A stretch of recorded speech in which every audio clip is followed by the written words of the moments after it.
Hello students, ये modern India का बहुत ही इम्पोर्टेंट टॉपिक है। और इस टॉपिक में हम सबसे पहले बात करेंगे भारत में विदेशी कंपनियों का आगमन। तो भारत में सबसे पहले जो विदेशी कंपनी आई वो है पुर्तगाली कंपनी।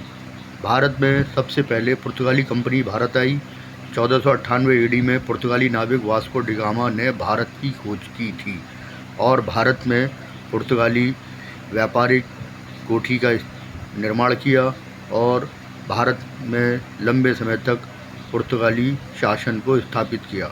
वास्को डी गामा के बाद अल्बुकर्क, नूनो डी कुन्हा जैसे अच्छे अधिकारी भारत आए और उन्होंने भारत में व्यापार और राजनीति में मुख्य भूमिका निभाई।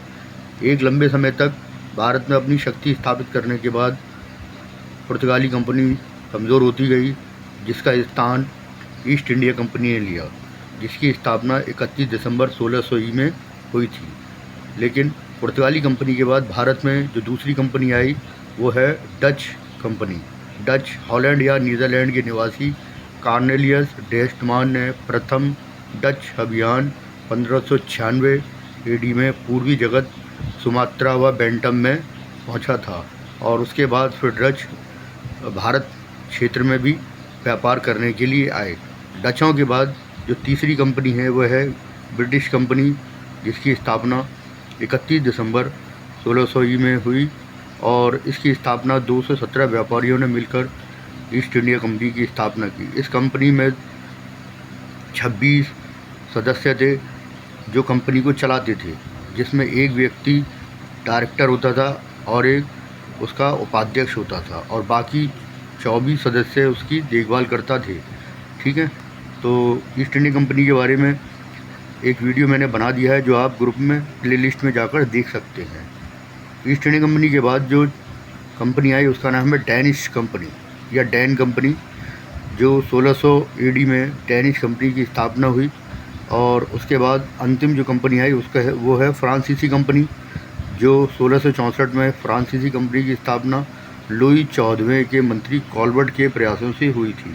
तो फ्रांसीसी कंपनी के बारे में मैंने एक टॉपिक बनाया है जो मैं अभी आपको बताता हूँ। तो फ्रांसीसी ईस्ट इंडिया कंपनी, जो कि मैंने आपको बताया है कि लुई 14वें के समय में उसके मंत्री कॉलबर्ट के प्रयासों से 1664 ईडी में स्थापित हुई और इस कंपनी का नाम कंपनी द एंड ओरिएंटल रखा गया। इस कंपनी की स्थापना सरकार के द्वारा की गई थी और इसका सारा खर्च सरकार के द्वारा ही उठाया जाता था। भारत में पहली फ्रांसीसी कोठी की स्थापना 1668 में सूरत में फ्रैंको कैरो के द्वारा की गई थी। ये इम्पॉर्टेंट पॉइंट है, इसे याद रखना है।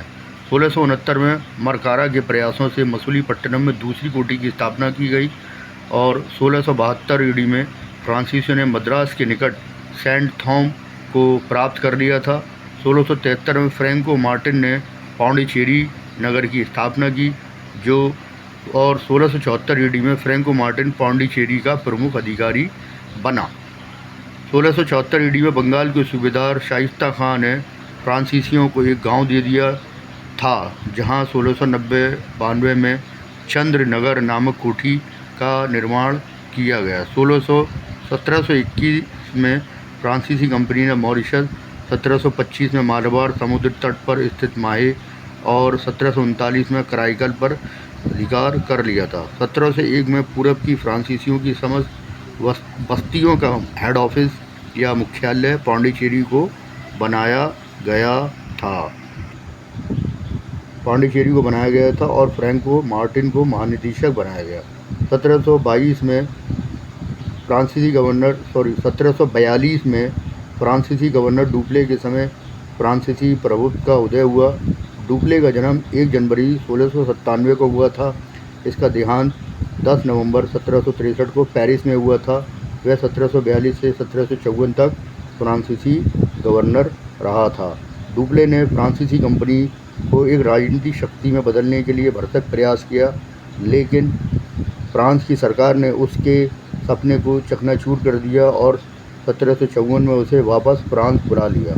हालांकि डुप्ले ने अपना धन लगा करके फ्रांसीसी सेना को मजबूत किया और कर्नाटक के युद्धों में विशेष भूमिका निभाई, परंतु फ्रांस की सरकार ने उसके इस त्याग और बलिदान को बिल्कुल नज़रअंदाज कर दिया और उसके खर्च किए हुए पैसे को भी कभी वापस नहीं किया, जिस कारण डुप्ले के अंतिम दिन बहुत ही गरीबी में गुजरे और उसका गरीबी में ही देहांत हो गया।